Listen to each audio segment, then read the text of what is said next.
Hi, welcome to Drawing Foundations. I am the instructor of this course, Sarah Luann Perkins, and in this video I just want to give you a quick introduction to both myself and the reason that I am creating this course and the course itself so you can know what to expect. So just a quick background on me.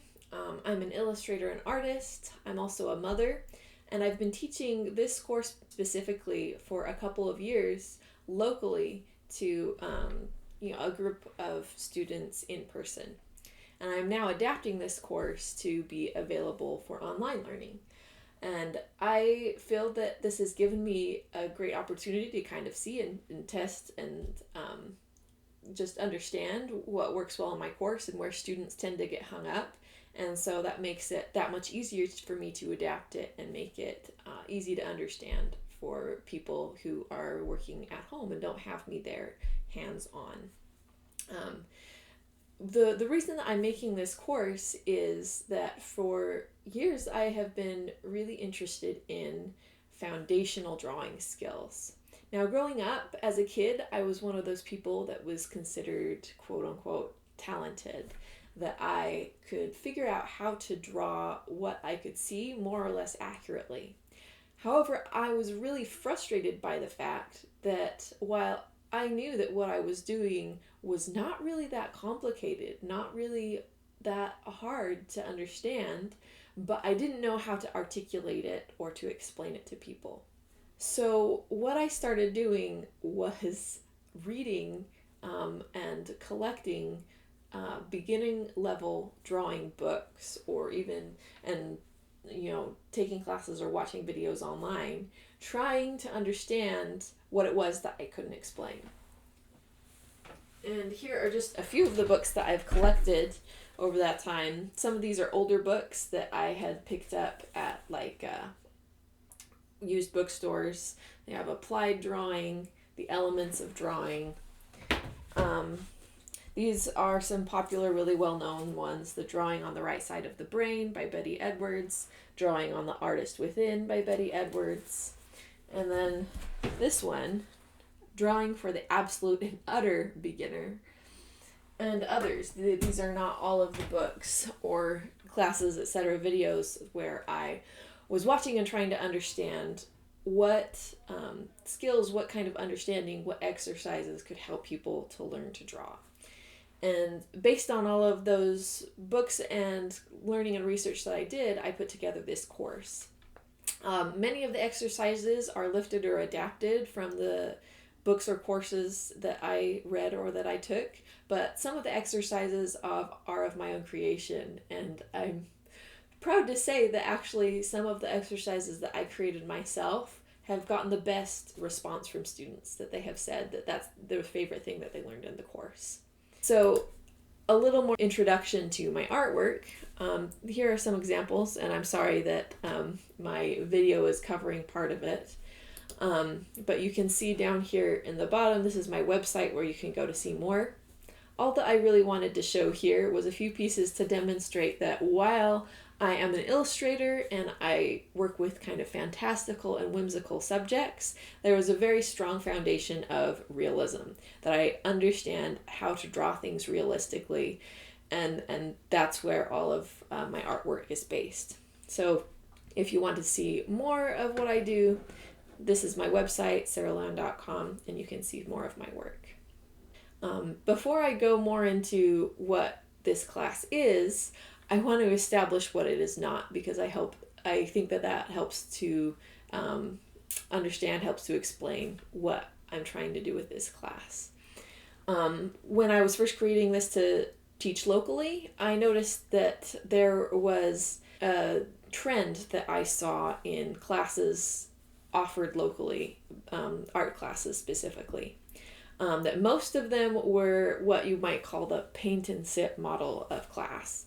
And maybe you've taken some of those yourself, or at least seen them taken, or seen the results, where a teacher comes up with an image and they teach step by step how to create that image, and they take students through that process. And often it's kind of a fun evening activity, and people are sipping wine and just having fun while doing it.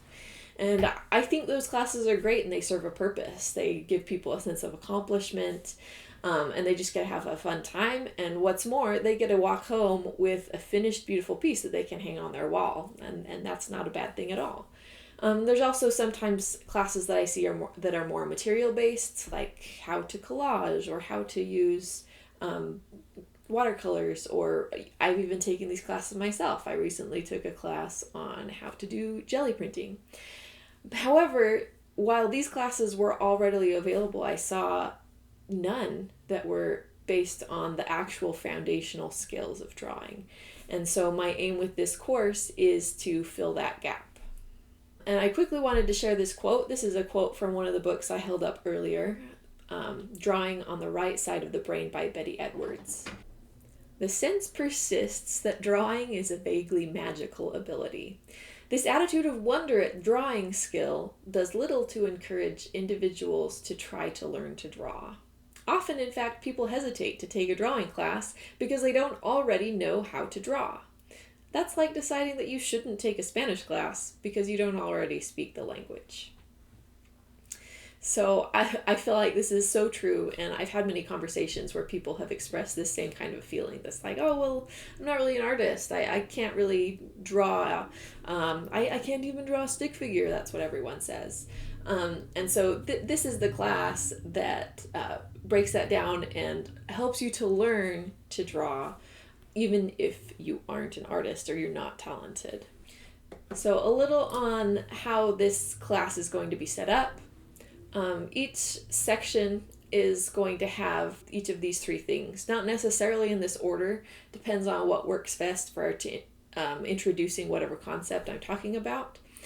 But each section will include some sort of presentation.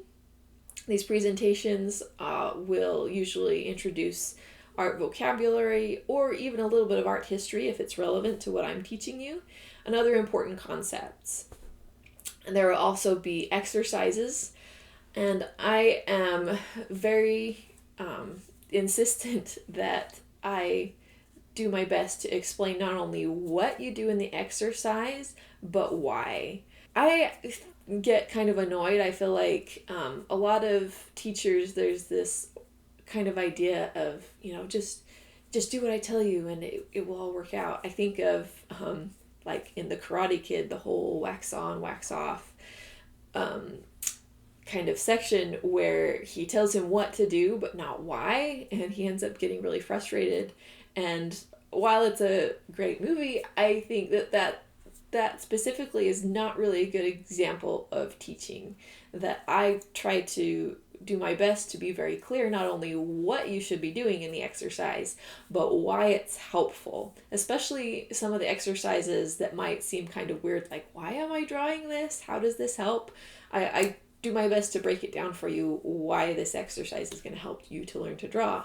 And then, of course, after I've introduced these exercises and why they're going to be helpful, I'm going to ask you to practice.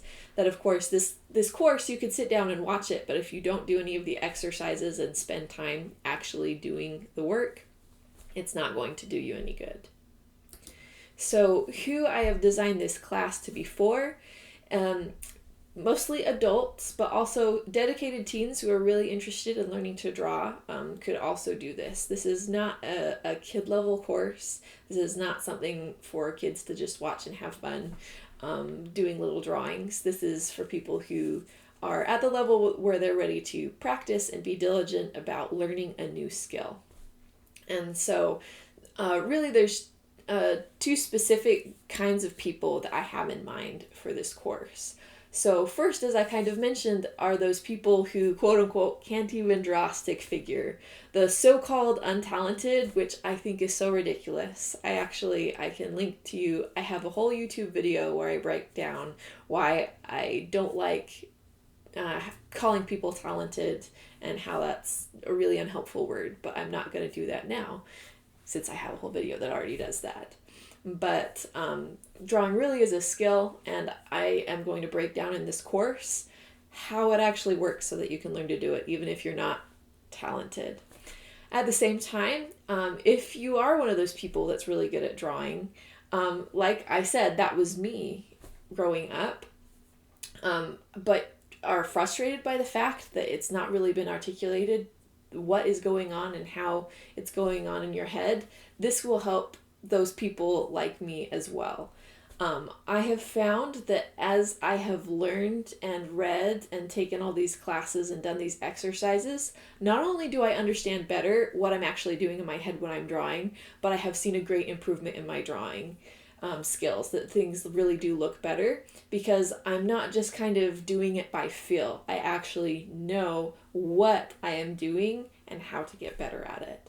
So whether you're quote unquote untalented or quote unquote talented, which I don't like those terms, but they're what generally is used, so I'm going to use them for now. I hope that this class can help you to level up in your drawing skills.